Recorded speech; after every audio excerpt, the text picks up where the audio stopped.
The storm began as a whisper, the kind that hisses through the palm trees of Los Angeles before the sky splits open. By the time Thomas Forrester gripped the steering wheel and swerved out of the Forrester Creations parking lot, the rain had turned the city into a smear of reflections, neon, headlights, and regret bleeding into one another. He wasn't thinking clearly. His father's words were still ricocheting in his skull, sharp and merciless. "You're not ready to lead this company. Not while you're still thinking with your pride." But it wasn't just the argument about the business that gnawed at him. It was the sight of Ridge defending Taylor, of all people, while she laughed over dinner with Deacon Sharp at Il Giardino, as if decades of family chaos hadn't already tied them all into knots. The sound of rain against the windshield blended with his heartbeat. He had always driven fast when angry. It gave him control, the illusion of power. But tonight, there was no control left.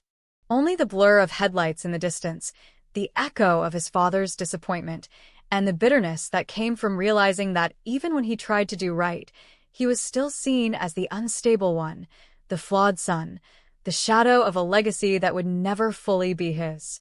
The crash came in an instant, a violent punctuation to his spiraling thoughts. A car swerved out from the opposite lane, tires skidding across the slick asphalt.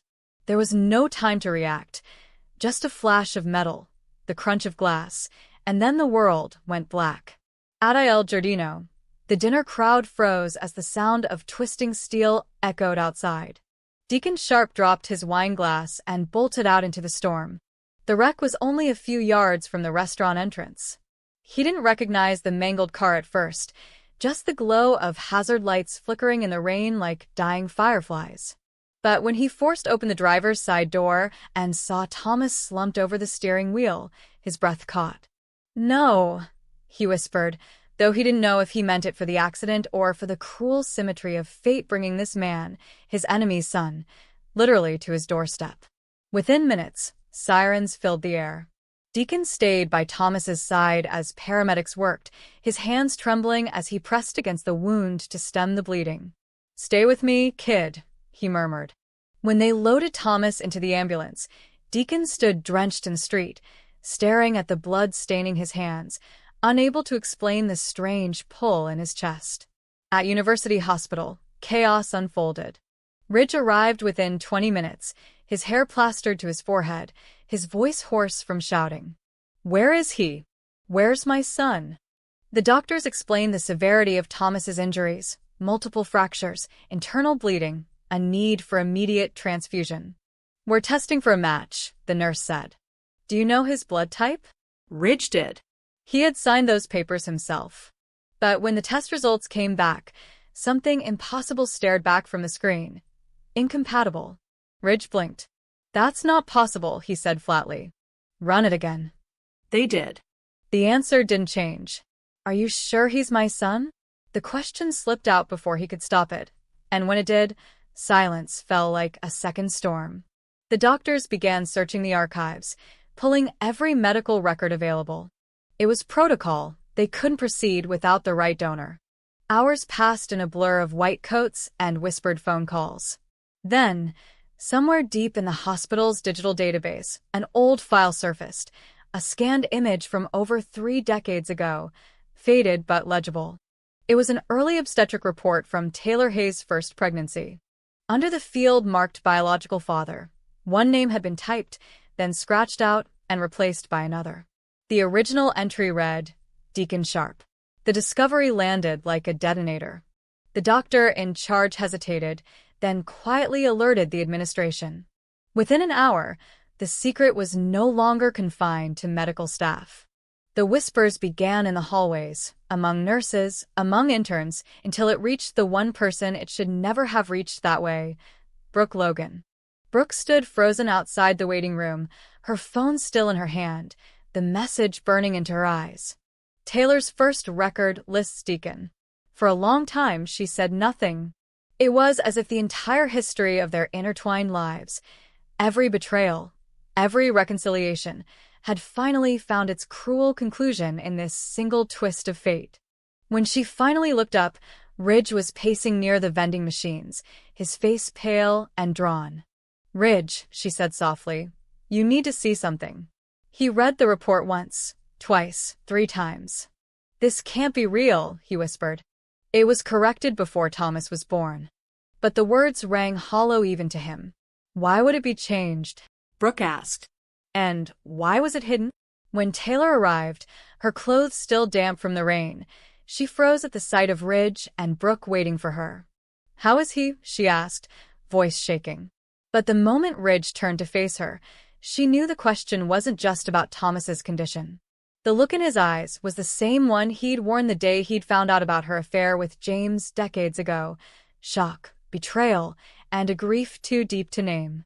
They found something in your medical file, Ridge said. His voice was low, controlled, the calm before the explosion. Something about Thomas's father. Taylor's breath caught. Ridge, this isn't the time. No, he cut her off. This is exactly the time. He held up the printed report, the ink smudged from rain. Why does this say Deacon Sharp is Thomas's biological father? The room seemed to shrink. Taylor closed her eyes, and for a moment, she looked like a woman drowning in the weight of years. It was a mistake, she whispered. I changed it before he was born. Brooke's laugh was sharp, bitter. A mistake? You listed another man's name on your pregnancy record. That doesn't just happen, Taylor. Ridge's hands trembled. Tell me it's not true. But Taylor couldn't. Her silence was answer enough. The story spilled out in fragments over the next hours, truth long buried under layers of guilt and self-preservation. It had happened before Ridge returned to her life, during one of those fragile, fractured months when she believed they were over for good. She'd been vulnerable, adrift, and Deacon, charming, self-destructive, and unexpectedly kind in those days, had been there. It had been one night, one mistake she had buried so deep she convinced herself it never existed. By the time she discovered she was pregnant, Ridge was back, and everything she'd ever wanted seemed within reach again. She told herself the timing fit. She told herself that, even if it didn't, love could rewrite biology. And for 30 years it had. Until tonight. Thomas survived surgery, but the complications persisted. The doctors needed genetic confirmation before proceeding with further treatment. A DNA sample was taken, and within 12 hours, the test confirmed what the records had hinted at. Ridge Forrester was not Thomas's biological father. The fallout was immediate. Ridge disappeared from the hospital before dawn, leaving no word. Brooke followed him, though part of her felt vindicated. The irony was not lost on her, that after years of Ridge condemning her betrayals, Taylor's own had detonated in the cruelest possible way. Yet as she watched Taylor collapse in the hospital corridor, sobbing into her hands, even Brooke felt no satisfaction. Only the hollow ache of witnessing history repeat itself. Deacon, meanwhile, had returned to Il Giardino, unaware of the chaos he had inadvertently reignited. It wasn't until Hope arrived at his door, her face pale, her voice trembling, that he understood. "Dad," she said quietly, "the hospital called. You're listed as an emergency contact for patient Taylor Hayes." Deacon stared at her. "Taylor?" Hope nodded. "It's about Thomas." The words hit him like a physical blow. He didn't even remember the drive to the hospital. When he arrived, Taylor was still there, sitting outside Thomas's room, her hands clasped so tightly her knuckles were white. She looked up when she heard his footsteps, her face etched with exhaustion and dread. "I didn't want you to find out this way," she said. Deacon sat across from her, too stunned to speak. "Is it true?" Taylor's eyes glistened. "It was so long ago.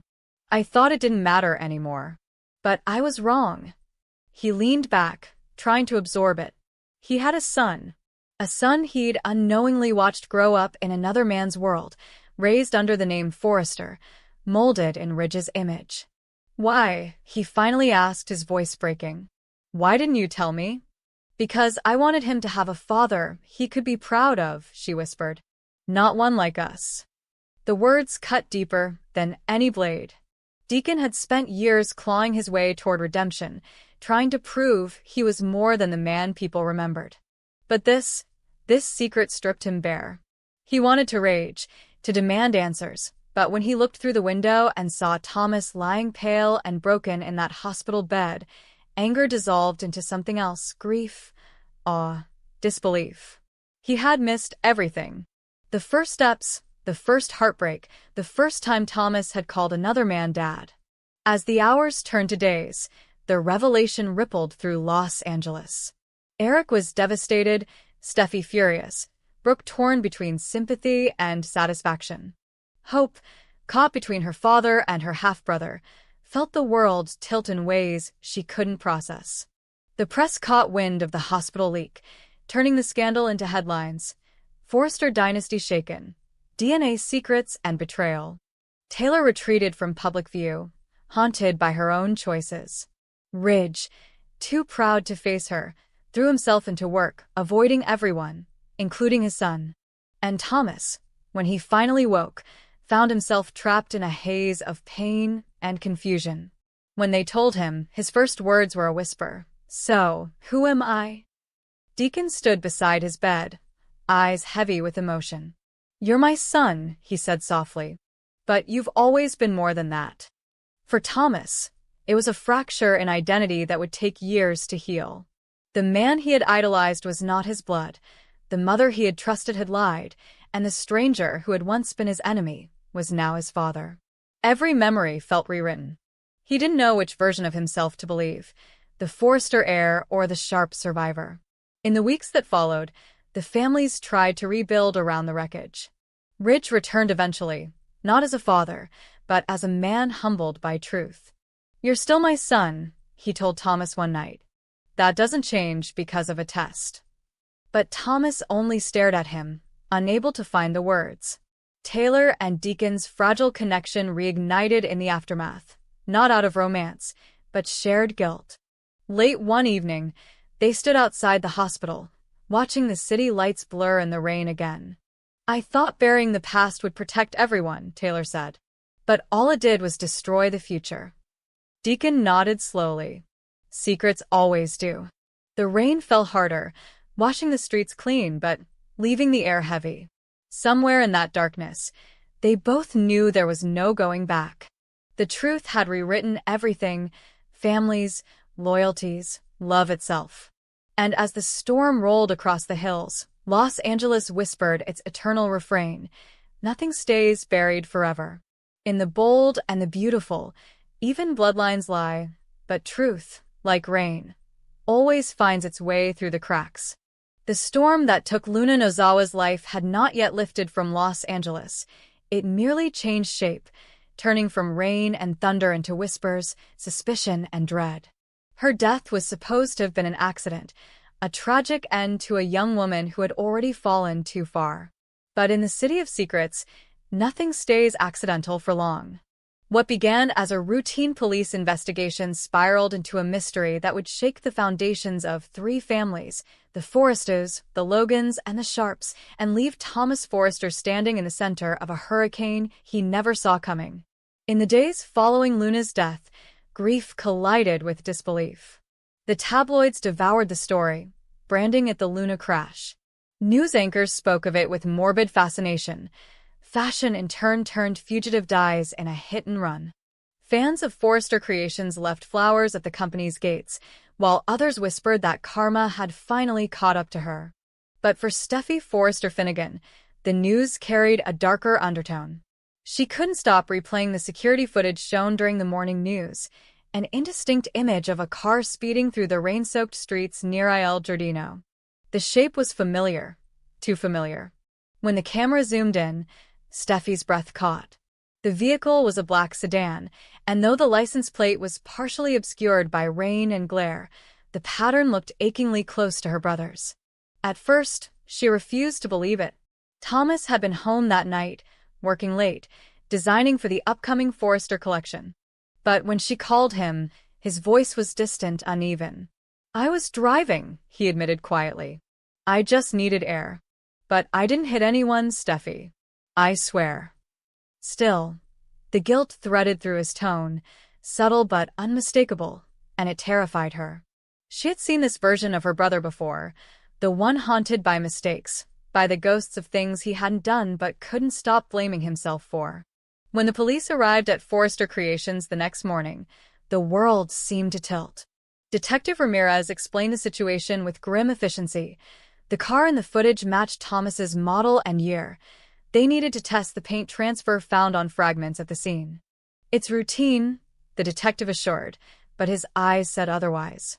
"If your client has nothing to hide, he'll submit to questioning and a standard DNA test to eliminate him from the investigation."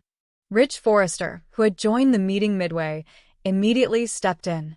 "Of course he'll cooperate," he said, though his tone carried the defensiveness of a man who'd spent his life protecting his children from the consequences of their own impulsive choices. Thomas, shaken but resolute, agreed. "I want to clear this up." At the hospital, he sat beneath fluorescent lights as the nurse swabbed the inside of his cheek. The sterile smell of antiseptic mixed with the scent of dread. The procedure took minutes, but the wait stretched endlessly. Ridge stood nearby, his hand resting on his son's shoulder, trying to be reassuring even as unease rippled through him. Deacon Sharp, meanwhile, had been watching the case unfold from his restaurant with growing unease of his own. Luna's death had complicated his world in ways he couldn't articulate. Her connection to the Spencer family had already dragged enough unwanted attention toward Il Giardino, and the last thing he needed was another scandal threatening his business, or his fragile truce with Ridge. Still, the footage unsettled him. He recognized that stretch of road. He had driven it that night, too. He remembered the sound of sirens, the blur of headlights cutting through the rain. He'd told himself it was nothing. But now, with Thomas under investigation, Deacon couldn't help but feel fate was playing a cruel joke. The test results were supposed to be routine, just another step toward clearing Thomas's name. But nothing about what came next was routine. When the preliminary DNA comparison came back, the lab technician frowned. "There's an inconsistency," she murmured to the attending physician.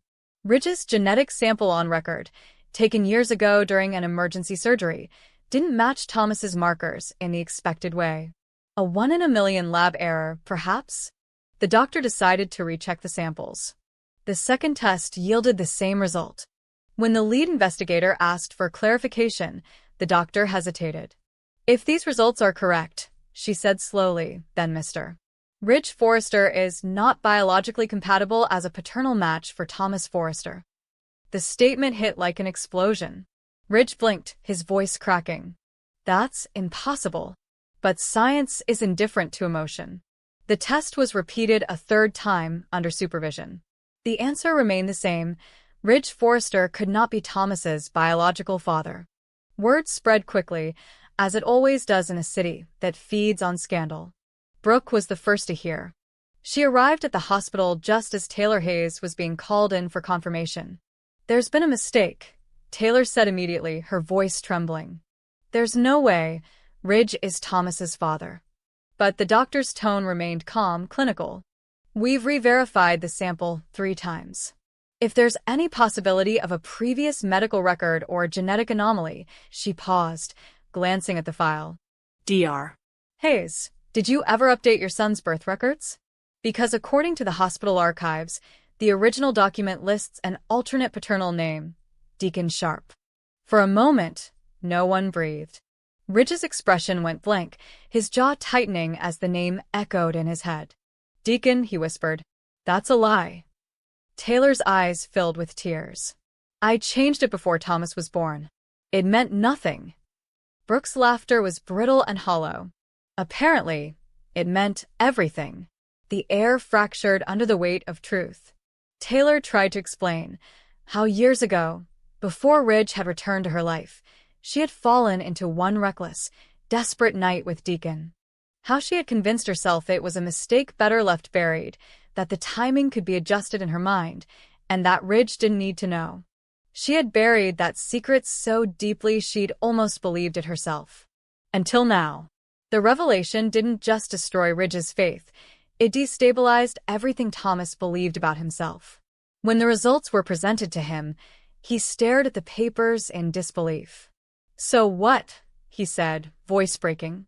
"I'm not a Forrester?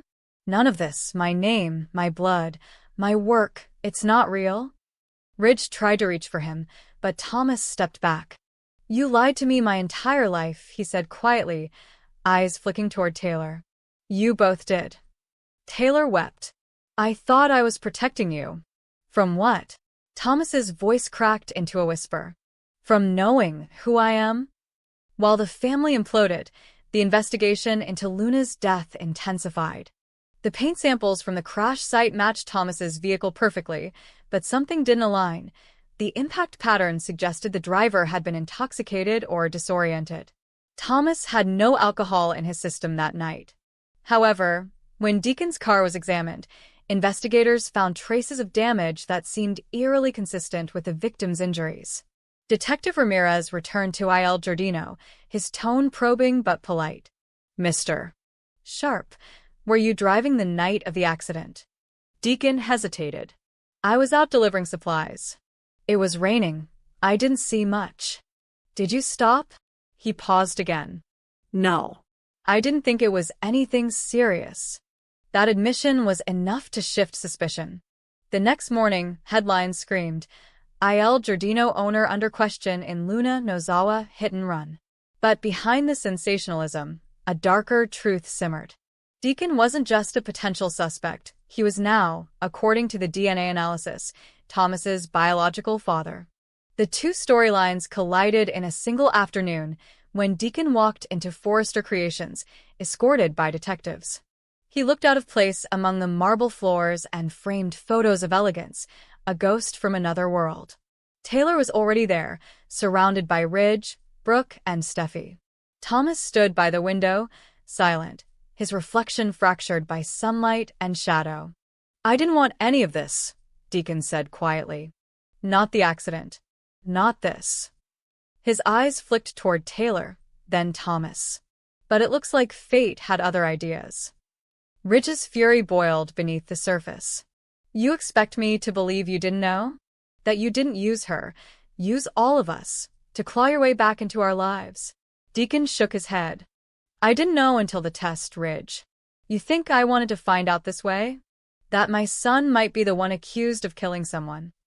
Thomas finally turned, his expression unreadable. "So that's what this is about," he said. "You're my father, and I'm your punishment." The words cut through the room. For years, Thomas had fought to prove he was more than his worst impulses, that he could be redeemed, loved, trusted. Now, with this revelation, it felt as though the universe itself had branded him with Deacon's sins. "I spent my life being told I was a Forrester," he said bitterly. "That I carried this legacy in my blood. And now what? I'm supposed to accept that my father is the man who ruined Brooke's life, who dragged our family through scandal after scandal." Deacon's voice broke. "I made mistakes. But you don't have to repeat them." Thomas's laugh was low, hollow. "It's too late. I already have." The investigation eventually cleared Thomas of Luna's death. A new witness came forward, a truck driver who had swerved to avoid another car, confirming that Luna had darted into the road seconds before impact. The paint found on her clothing, once thought to belong to Thomas's car, was traced instead to a replacement part sourced from the same manufacturer as Deacon's vehicle. The revelation exonerated Thomas legally, but morally, the damage was done. In the aftermath, Thomas withdrew from everyone. Forrester Creations no longer felt like home, nor did the Forrester name. He moved into a loft downtown, designing under a pseudonym, avoiding calls from both families. Ridge, broken by betrayal, left Los Angeles for Paris. Taylor entered therapy, her own for the first time in decades. And Deacon, burdened by both guilt and newfound paternal instinct, began leaving voicemails for a son who refused to answer. But late one night, as Los Angeles slept under another curtain of rain, Thomas stood outside Il Giardino. The lights were off, the street quiet. He slipped an envelope beneath the door, a note with only 5 words. "You wanted redemption. So do I." Inside, Deacon would find it the next morning and know that for all the wreckage the truth had caused, something in it still mattered. Because in this city, blood was never just biology. It was destiny, curse, and mirror all at once. And as the storm continued to wash the streets clean, The truth remained, inescapable, relentless, and, like the rain, impossible to bury. For Thomas Forster Sharp, the question was no longer, who am I? But can I live with what I've become? And in the bold and the beautiful, that question is never truly answered, only lived, painfully, magnificently, one storm at a time.